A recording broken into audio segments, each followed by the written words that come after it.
안녕하십니까. 반갑습니다. 끈기코치TV 구재선입니다. 이번 시간에는 스트롱거 대화 모델 중에서 6번째 단계인 계획 수립에 대해서 말씀드리겠습니다. 이전 시간에 말씀드렸던 방안 도출, 이 도출된 방안을 필요한 내용을 골라서 선택해서 계획을 수립하는 단계입니다. 강의에 앞서 빨간색 구독 버튼 꼭 부탁드립니다. 코칭 순서에 보면 대화 모델이 되겠죠. 대화 모델 중에서 계획 수립은 이제 6번째 나오는 내용이고요. 계획 수립의 요령, 또 방법, 대화의 예, 또 실제로 코칭에서는 어떻게 계획을 수립하고 있는지 그런 내용들에 대해서 말씀을 드리겠습니다. 대화 모델의 순서는 이전에도 말씀드렸지만 지지하라, 주제 선정, 그 다음에 현실 파악, 목표 설정, 방안 탐색하고 그 방안 탐색된 방안을 가지고 계획을 수립하는 단계입니다. 그 뒤에는 실천하라와 이제 실행 확인 이런 정도로 진행한다고 보시면 되겠습니다. 그래서 코칭에서 고객이 방안을 도출했다면 다음 단계인 그 목표 달성을 위한 계획 수립을 해야만 합니다. 당연히 고객의 의지에 따라서 이제 방안이 도출됐겠죠. 그러니까 도출된 방안을 가지고 계획 수립 단계에서도 당연히 고객 스스로 계획을 수립해야만 합니다. 계획 수립은 코치가 의도적으로 이끄는 것이 아니라 고객이 스스로 행동 변화의 가능성을 발견하고 이에 집중하기 시작함으로써 자연스럽게 시작이 되겠습니다. 이 단계에서 코치는 고객으로 하여금 가능한 한 탐색된 방안 중에서 효율성이 높고 또 실행 가능성이 높은 것을 선택하도록 해야 합니다. 또한 코치의 역할 중에서 가장 중요한 것은 계획을 통해서 실행 가능성을 높이는 일입니다. 우리가 통상 실행 가능성을 높이는 이제 이론이 있는데요. 그 이론 중에는 자기 결정성 이론하고 스마트 법칙. 아까 스마트 법칙은 저희가 목표 설정할 때도 나왔었는데 이쪽에서도 같이 할 수가 있습니다.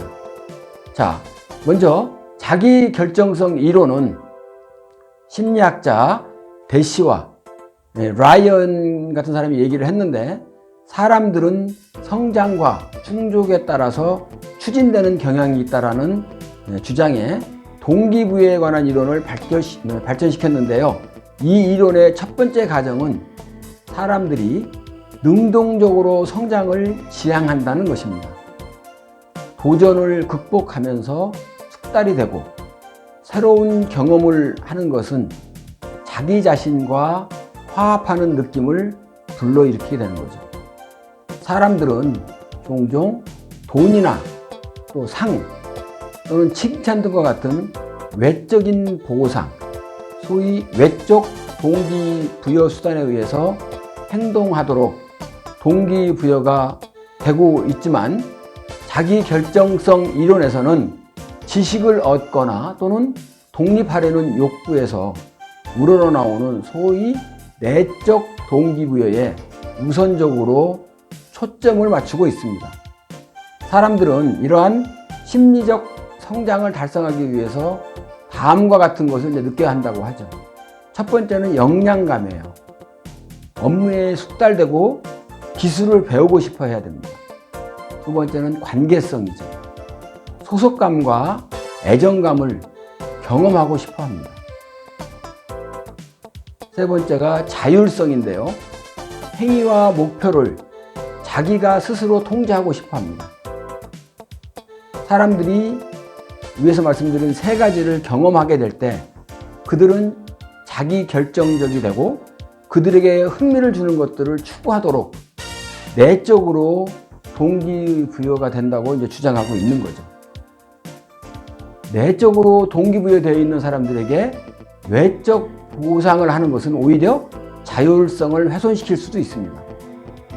행위가 외적 보상에 의해서 점점 통제가 되면 될수록 자신의 행위를 자신이 통제한다고 이런 느낌이 점점 줄어들고 내적 동기가 사라질 수가 있습니다. 하지만 어떤 사람의 업무적 성과에 대해서 예상치 못한 긍정적인 격려라든가 피드백을 하는 것은 내적 동기를 오히려 증진시킬 수 있다 하고 주장하고도 있습니다. 왜냐하면 그러한 피드백들은 사람들이 더 역량이 있도록 느끼도록 하기도 하고요. 역량감은 개인적인 성장에 있어서 중요한 욕구이기 때문이기도 합니다. 두 번째로 스마트 법칙은 본래 목표 설정할 때 쓰는 방법이긴 하지만 계획 수준에 있어서도 필요한 공통적인 특징을 가지고 있습니다. 예를 들면 어떤 그 의미를 한번 부여해 보면 스마트에서 스페시픽 같은 경우에는 정확히 무엇을 하려고 하는가, 메저러블은 행동 실행 여부를 어떻게 판단할 것인가, 어테이너블 같은 경우에는 고객이 해낼 수 있는 일인가, 렐레번트 같은 경우는 경영 목표에 부합하고 있는가, 타임바운드 같은 경우에는 언제쯤, 계획을 세울 때 언제쯤 그 목표를 달성할 수 있을 것인가, 이런 부분에 대해서 설정한다고 볼 수가 있겠죠. 자, 이러한 원칙에 입각해서 보면 자녀한테 칭찬을 더 많이 한다, 이런 것과 같은 계획은 그다지 좋은 계획이라고 할 수 없겠죠. 자녀에게 하루에 한 번 칭찬하고 이러한 노력을 일주일 동안 계속한다 와 같이 계획에서 이렇게 진술되어야만이 될 수가 있는 겁니다. 기본적으로 계획 수립은 논리적이고 구체적으로 수립을 함으로 해서 아주 합리적으로 들어가야 되고, 그 다음에 실천의 근거가 돼야 됩니다. 또 수립된 계획은 가급적이면 긍정적으로 수립해 주는 게 좋습니다. 수립된 계획은 세부적으로 접근할 필요가 있습니다.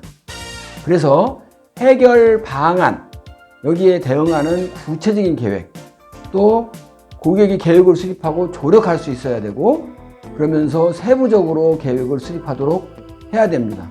자, 목표에 부합하는 계획이 무엇일까요? 그 목표에 부합하기 위해서는 첫 번째, 구체적으로 세워야 되는 거고, 그 다음에 실행 가능하도록 세워줘야 되는 겁니다.